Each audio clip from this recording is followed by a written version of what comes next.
Welcome everybody to another Clear Passage Facebook question and answer. And today's guest is phenomenal. I cannot wait until you meet her and listen to her talk.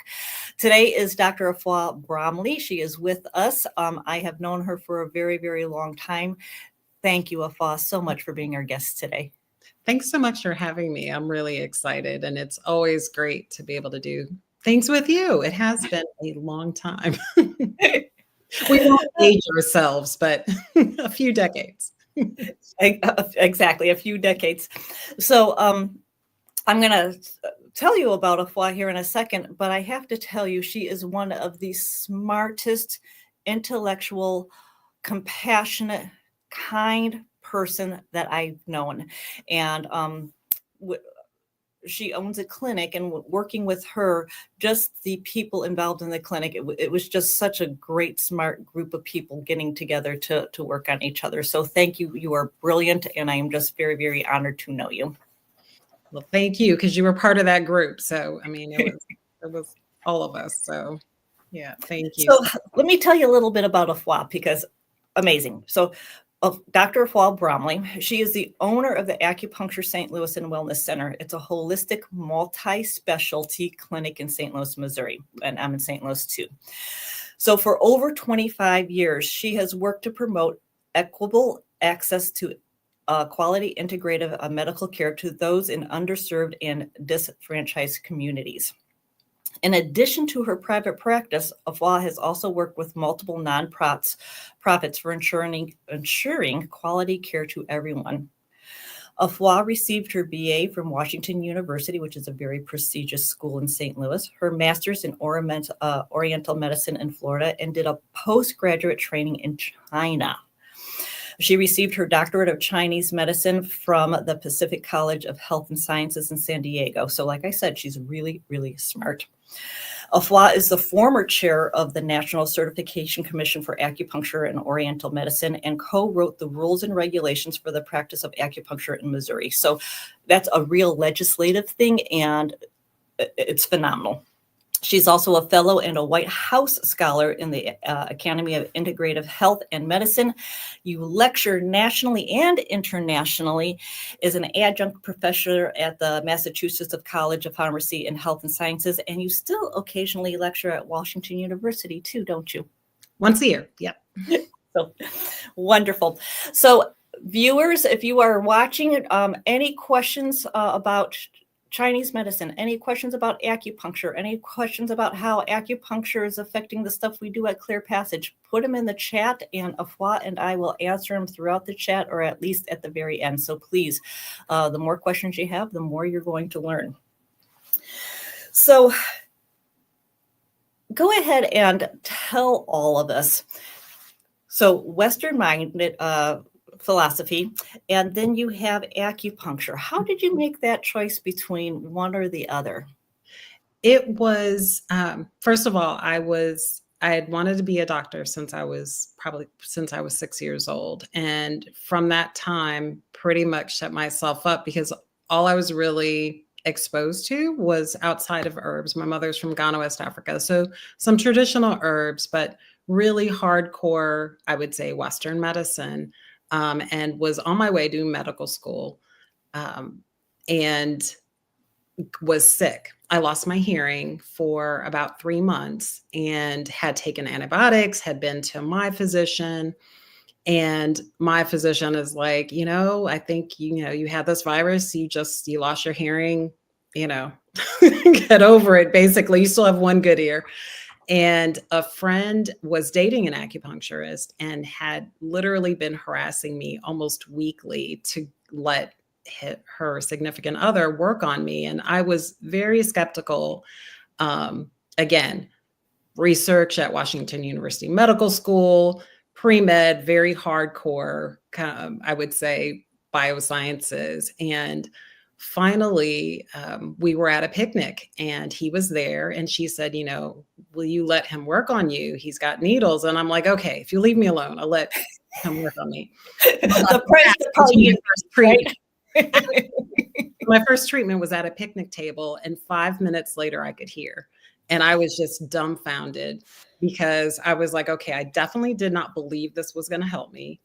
Um, I can hear, and very curious. So I, started asking him some questions, and he gave me this book called by this Japanese acupuncture physician who was also a physicist, called Layman's Guide to Acupuncture by Yoshio Manaka. And it was exactly what I needed to read. Having such a really strong chemistry background in particular, and physics, being able to read this book that explained it from the energetic model. So if we know that the entire universe is made of energy, explaining it from that basically physics background was like the light bulb. I'm like, okay, this isn't some, pseudoscience, some wacko, somebody, is just making things up. And so I read this book and decided, if I get, because I'd been waitlisted, I was number one, on the list. I was number 9. I got down to number 1. So I had a guaranteed spot for the following year. And I decided, rather than doing another post-baccalaureate program, I'll do acupuncture school and, for a year, and I'll know enough. Now, mind you, it's a 4-year program. And I'm like, I'll know enough. I'll have mastered it. So I moved to Florida, interviewed and got into acupuncture school.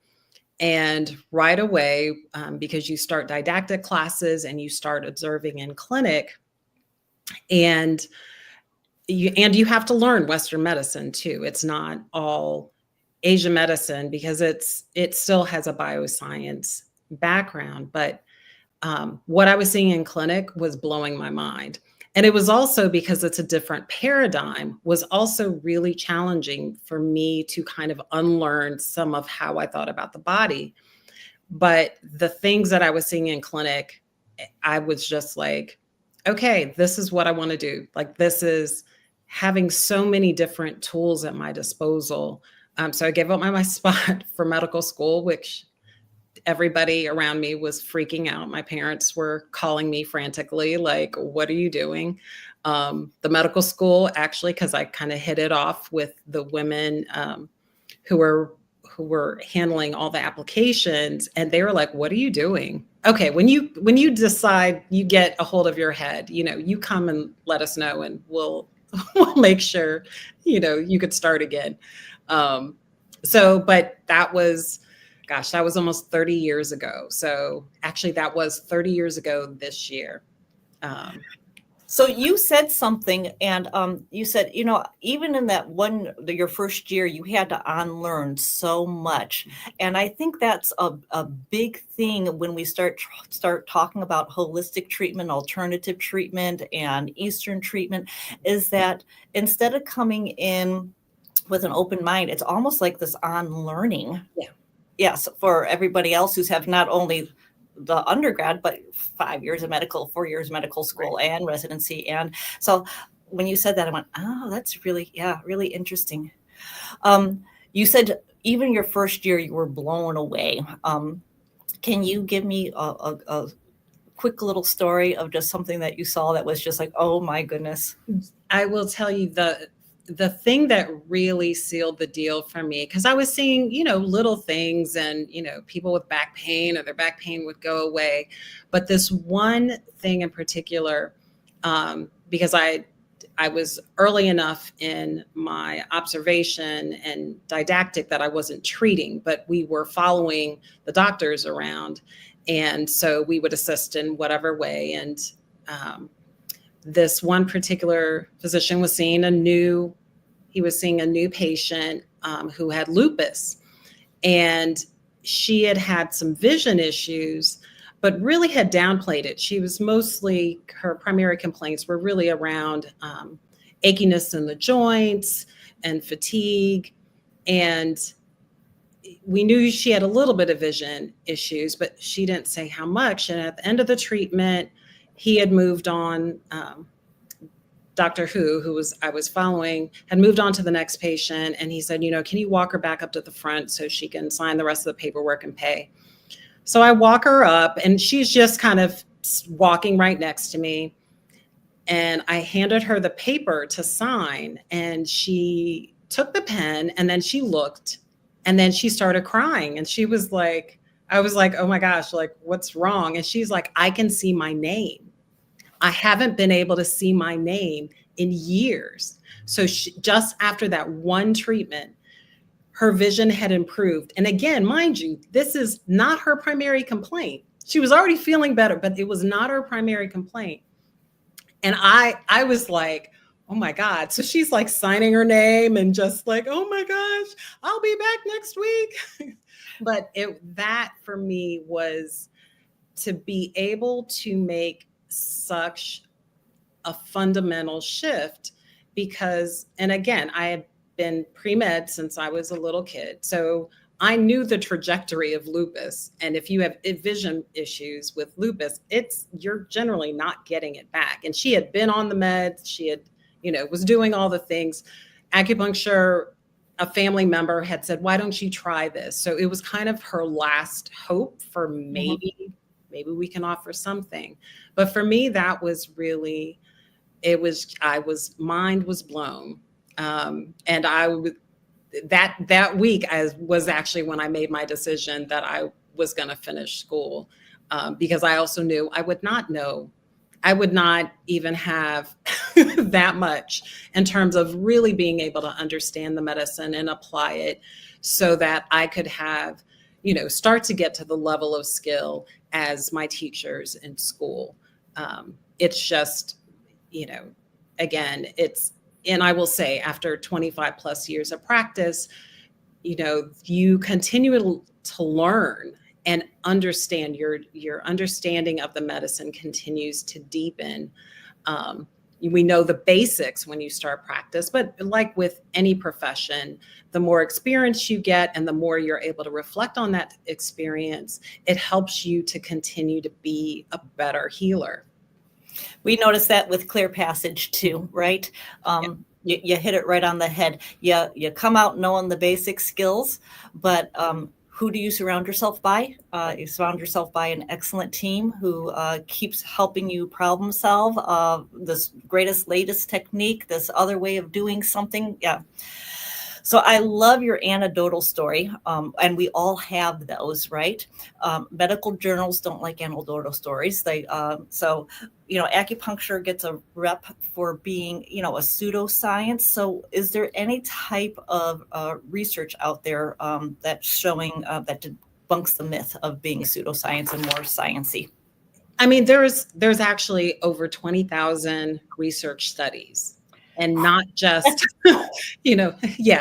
over 20,000. And 20,000 was as of, I want to say 2020. There's been a lot more because globally, there are lots of people doing research on using acupuncture. And the studies are very, very diverse. I mean, we have people who are using MRI technology in order to basically demonstrate that the body changes after a series of acupuncture points. I'm actually a member of the Society for Acupuncture Research. I'm on the conference planning committee because we have an annual conference every year, both in the US. They alternate between the US and Asia. So, I mean, there is so much research. What I like to tell people when, people are like, oh, there's not a, randomized double-blind study on acupuncture. And it's like, it's kind of hard to have somebody not know that they're getting acupuncture done. There's something called sham acupuncture, but even the methodology behind that, is you still are getting stimulated on a point. So while that may be the gold standard for pharmaceuticals, where you truly can have a true placebo, it doesn't work for body-oriented things, even physical therapists, massage therapy. The model is not set up for that. So one of the things that the FDA, and I would say your more mainstream research is doing, is taking a second look at maybe we need to change what we consider, that a valid study and randomized controlled trials, that are double blinded with acupuncture is probably not actually good. It's not an appropriate methodology for PT, for acupuncture, for Right. even And chiropractic. we went ahead and some of our publications are phase 2 for the exact same reason. The double blind is very hard, but the phase 2 is very recognizable, Exactly. yes. So, And we're doing that too. And there's, like I said, there's actually been a lot when I was chair of the NCCOM, our National Certification Board. One of the things that I actually was doing was responding to the CDC and Department of Health and Human Services with their request for more information, meaning that they wanted, with regards to specific syndromes and diseases, they wanted us to compile data on research and submit that. And that's actually why Medicare actually started covering low back pain for using acupuncture, is because of the data.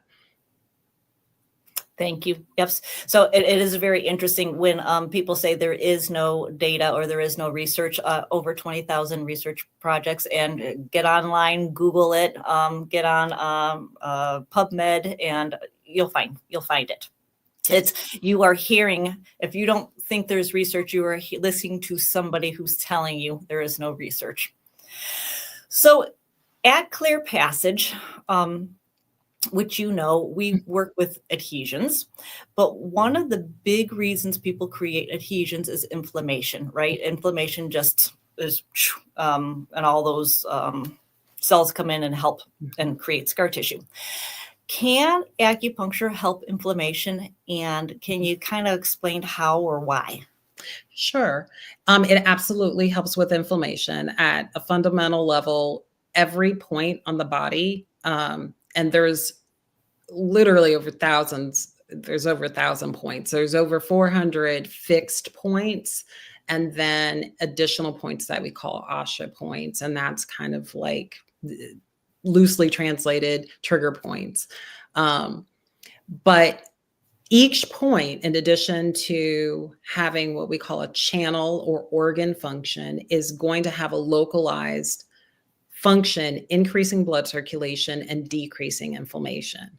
So again, so each point is going to have broader scope, but it's always going to have a localized anti-inflammatory effect. So one of the theories of techniques, and within Chinese medicine, within Asian medicine, there are a number of theories, which makes it so fantastic because you can apply different theories to get to what is the underlying root issue.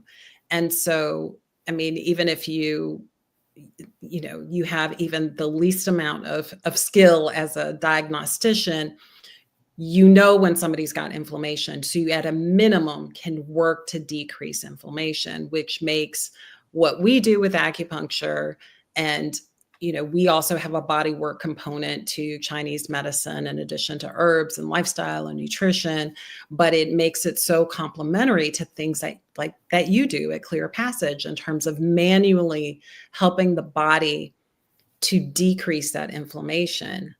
It's why there are so many complementary forms and modalities. Yeah. And you said, if you have the least amount of skill, you can look at these points. And then you take somebody like you, who's been out 25 years, who has their doctorate, who's seen, tens of thousands of patients. And all of a sudden, it's not just this point, but it's the whole system of points. Right. And then you're creating an entire change to the systemic inflammation and the local inflammation, right? Right. Yeah. I mean, we want to get to the root. The root. And so you also know that we deal with a lot of infertility, black tubes, hormones, endo. Can you talk about any of that and how acupuncture might affect all of that? Sure. Again, we have the inflammatory component, which is significant. And in Chinese medicine, all the organs have same function as in biomedicine, but have an expanded function. So those different organ systems have an impact on every aspect of the body, including the endocrine system.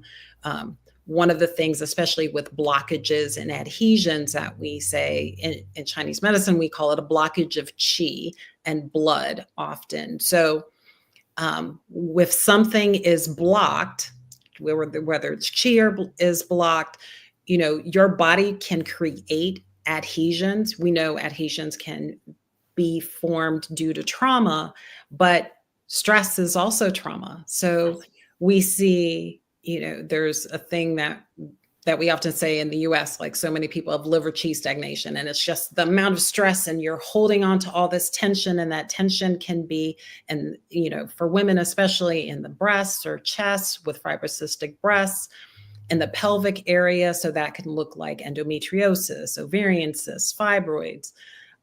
In the colon, it can look like IBS. It can manifest as that. Your torqued colons, it can manifest in all those things just without actual trauma to the physical body. You add in physical trauma, a fall, if you played sports, it really can be anything. And so we work on the underlying root issues. So we do work on stress. We work on basically unblocking the blockages. And again, what you do, that manual manipulation is one way to do it. Acupuncture is complementary. The more tools that you give somebody and give the body to use, one, the quicker things actually change, but also the more effective and the more permanent the change is. So it's not just the physical body changing. Often you're looking at, and I know you've seen this with people, really, it's like their mind is free, their heart is free from those adhesions that were blocking a lot of physical and emotional things. We actually even tell our patients that you might have an emotional release on the table because we are releasing this adhesion where your trauma might be kind of buried. Do you notice that with acupuncture too? Absolutely. Emotional releases and Absolutely. I've definitely had people cry on my table, and not because they were in pain. They're crying. They're like, I don't know why I'm crying, but I feel so much better. But yes, absolutely. And it doesn't always manifest as that. It is, tears, but or laughing or laughing, right. But it is this lightness of being and feeling like you're not so, put under. Yep. Just a reminder to everybody, if you have any questions for Afua about acupuncture or for me about clear passage or anything in between, please put your comments in and we will get to them at the end of the show, at the end of this segment. So we've talked about, inflammation. We talked about infertility. We talked about adhesions and inflammation a little bit. We treat bowel obstructions and so bowel obstructions could happen because of tumors, and I cannot treat tumors, so maybe you can. Bowel obstructions can happen to volus, or because we're coming up into its accordioning itself into itself. I can't treat that. We treat adhesion related, so radiation and scar tissue and surgery and Crohn's disease, which is a lot of inflammation, right? A lot of inflammation. So can you treat bowel obstructions with acupuncture? Is it an adjunct therapy? Tell us a little bit about that too. Sure. It can be an adjunct therapy. It kind of depends on what the particular issue is. So things like, IBS, we definitely see in terms of, typically IBS would be something that's acupuncture, herbs, and significant dietary changes. Same with Crohn's disease, because we need to heal the gut. We need to also help move those blockages and regulate digestion. So acupuncture can help with that, but often it's multimodality. Um, if there is a tumor, for example, people with colon cancer, my philosophy with colon, and I see a lot of oncology. Yes, you do. She sees a lot of oncology. Yes. I tell people if they can cut it out, tell them to cut it out. So we can deal with the adhesions afterwards. But with tumors, with malignant tumors, you always, my philosophy is cut it out, as long as they can do so safely. Because we're holistic. We're not I am myopic. We're holistic, right? Right, exactly. And I am into whatever works. Yeah. and so that you have the best quality of life, going forward. So my philosophy is always, if they can cut it out, let them cut it out, when we're talking about cancer. Because we can deal with adhesions, we can definitely deal with scar tissue. With benign issues, we often can also work on those in terms of, because for us, anytime you've got like a cyst or even a benign tumor, again, if it's an obstruction, cut it out. But if it's benign, there's a good chance that we may be able to help that to shrink. Because for us, we say it's a qi, phlegm, and these are all Chinese medicine concepts, but just think your body is growing something. It's because things aren't moving. Yeah, something's off. Something's off. So for us, working on decreasing that. But again, by the time somebody's got a bowel obstruction, I mean, I have talked more than one person into getting surgery, because I'm like, if this keeps going, like, you're going to die because you have this obstruction. And she talked somebody into surgery because of a tumor. With a bowel obstruction itself, like clear passage, definitely we can work on Absolutely. that and pull it apart. So I totally 100% understood what you were saying, but I wanted to make sure but it could come across. But yes, cancer cuts out. Yep. So we were talking about how acupuncture could be a really beautiful adjunct to clear passage, right? With inflammation, infertility, adhesions, bowel obstructions. But can breaking up adhesions, could what we do help the flow of qi? Could it help acupuncture? Absolutely. Well, how? Why? So and this goes back to the different components of acupuncture and Chinese medicine, kind of what we call energy medicine. So there's many different tools. So a needle is honestly just a tool. You can use pressure, which is essentially what you're doing with clear passage. It's that manual manipulation.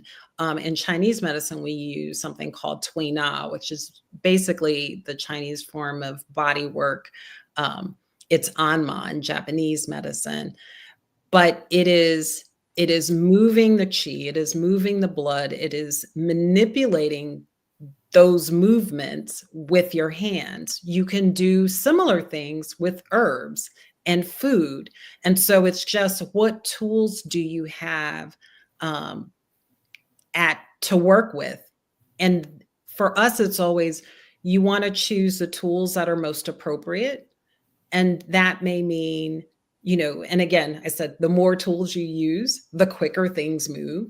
So it's, especially when you're looking at that physical manual manipulation, sometimes even when you're done, say, seeing somebody and everything is moving, helping the body to eliminate kind of the waste products from that's something that acupuncture can also help with. When we're thinking about complementary aspects of it, it may be that, when you're looking at somebody who's got a history of IBS, but also had bowel obstructions and adhesions, but we need to calm down kind of in general, that aspect of the irritation of the bowels, which is, I would say 95% of the time, it's food and diet related, in addition to stress. So stress makes everything worse. But what I've seen is our diets in this country are pretty bad as a whole. And so looking at finding what is the irritant. So we have a couple of questions here. The first question is on what part of the body do you do acupuncture for small bowel obstructions due to adhesions? And it's an acupuncture question, but I'm going to take it first from a clear passage perspective, saying every single individual is different. Yes. And so I do not know what your adhesions are due for, and every single person gets treated absolutely as an individual. Are your adhesions coming because of surgery, from radiation? Are they being pulled down into the pelvis, pulling into the back? So everybody's very, very different. So that's the clear passes perspective, but I am not an acupuncturist. So Dr. Bromley, what do you do a specific point for small bowel obstructions? And it still depends. For us, we do tongue and pulse diagnosis in addition to a very detailed intake, and we'll often do a physical exam, especially for that.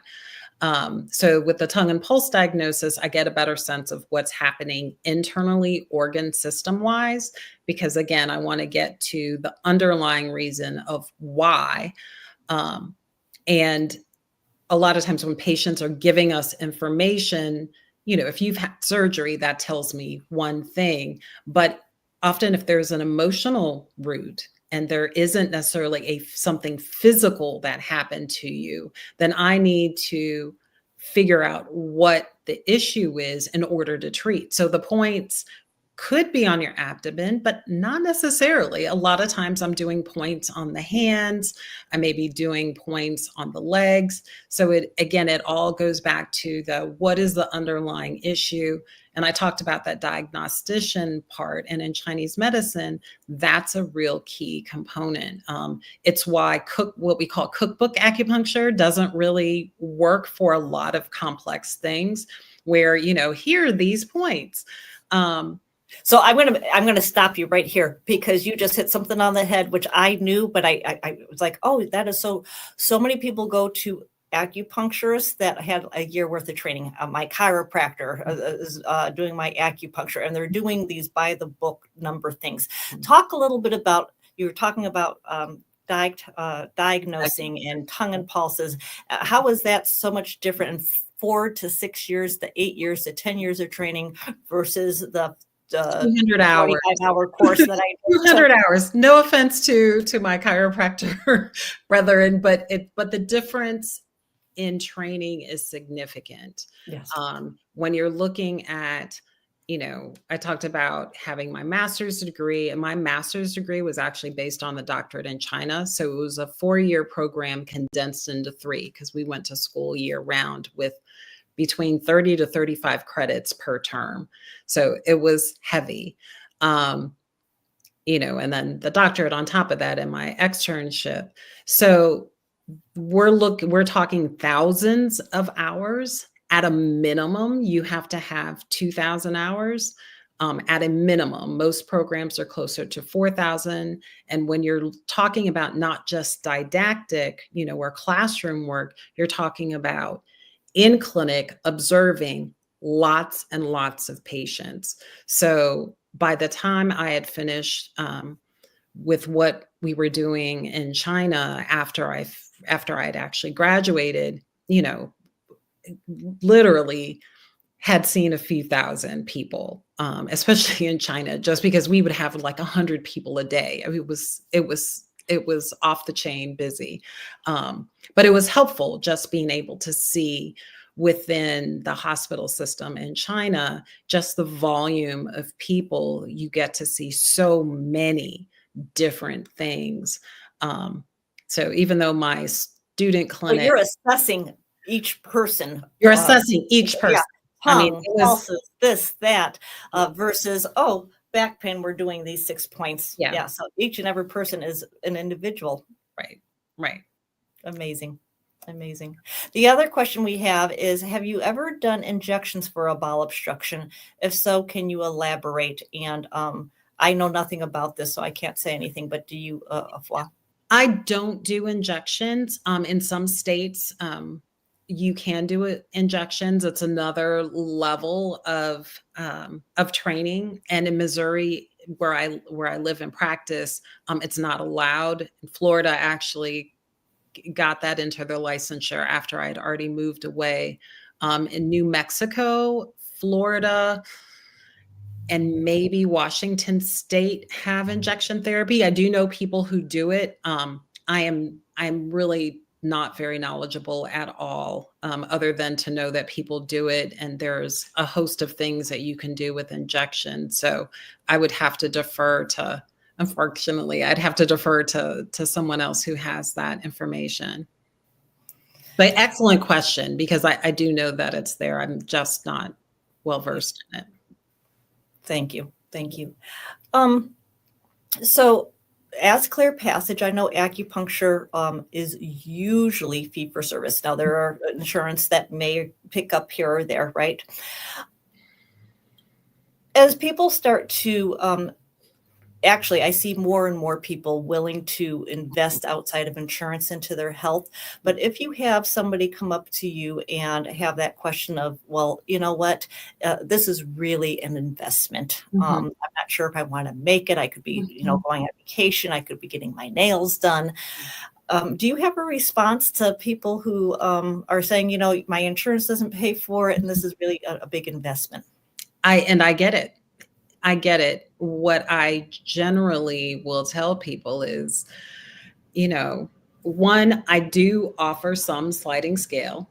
I do have to keep the lights on. So I can only offer that to so many people. But there are, outside of my own private practice, there is something called community acupuncture, which is a lot less. You don't have a private treatment room. You're in a large room with other people, and they're very good. But then you're looking at spending anywhere from, I would say your average is about $30, $35 a session for that.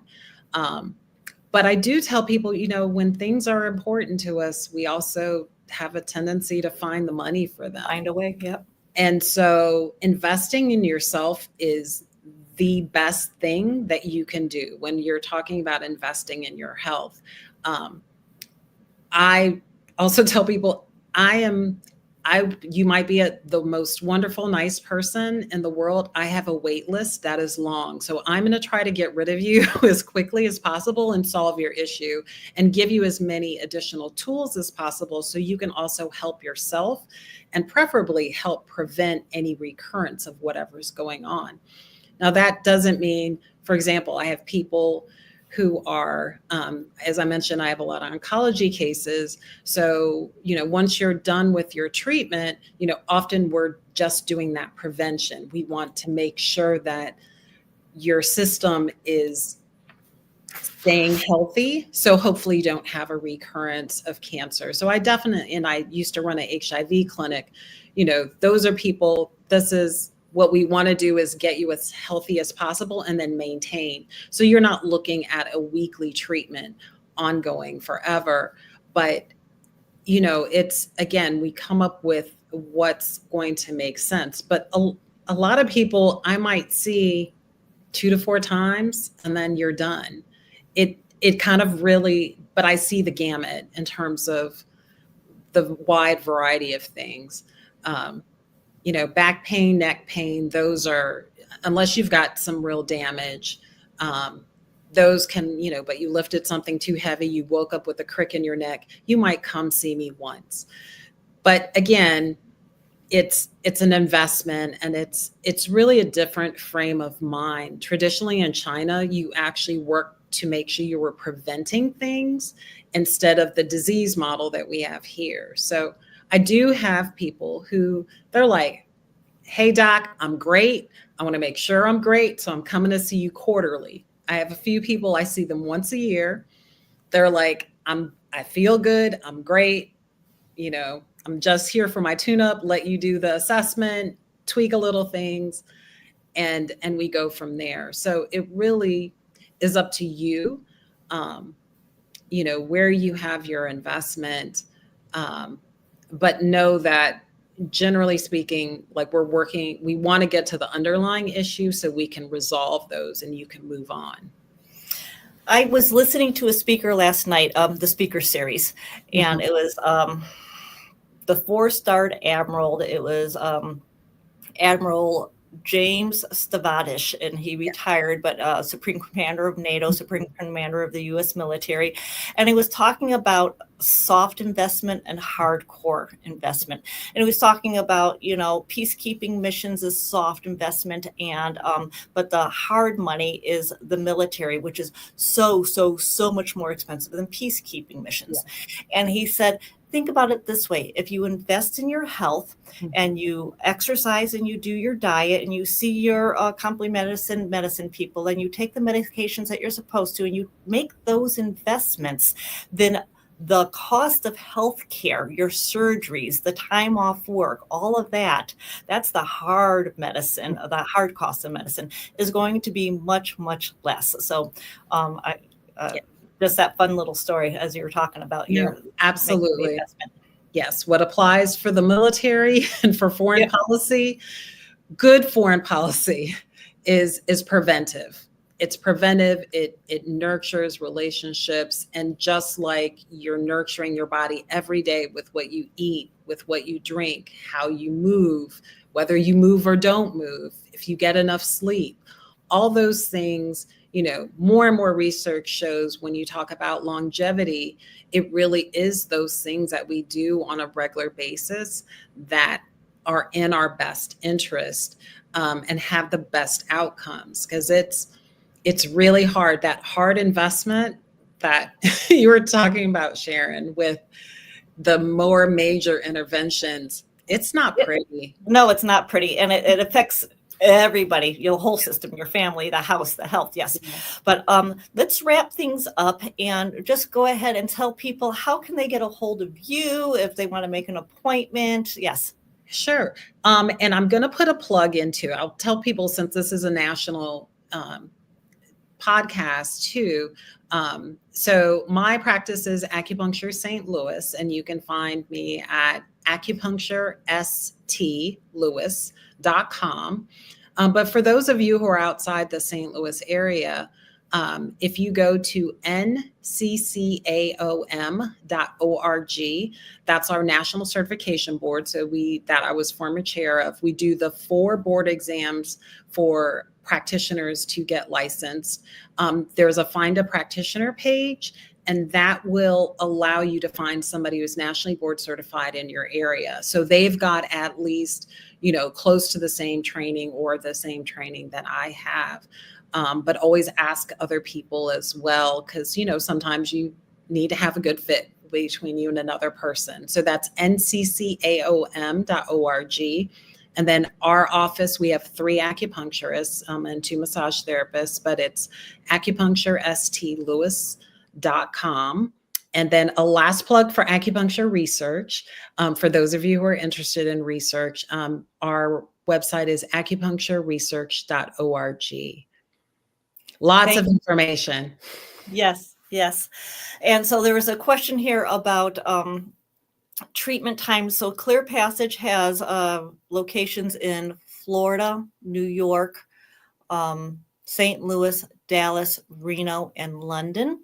Our typical packages are usually 20 hours over a 5-day period. People come and travel to us. We have phenomenal results with small bowel obstructions and black fallopian tubes and infertility, anything adhesion related. So look us up online, clearpassage.com, or call our Florida office, and we have the phone number in the chat.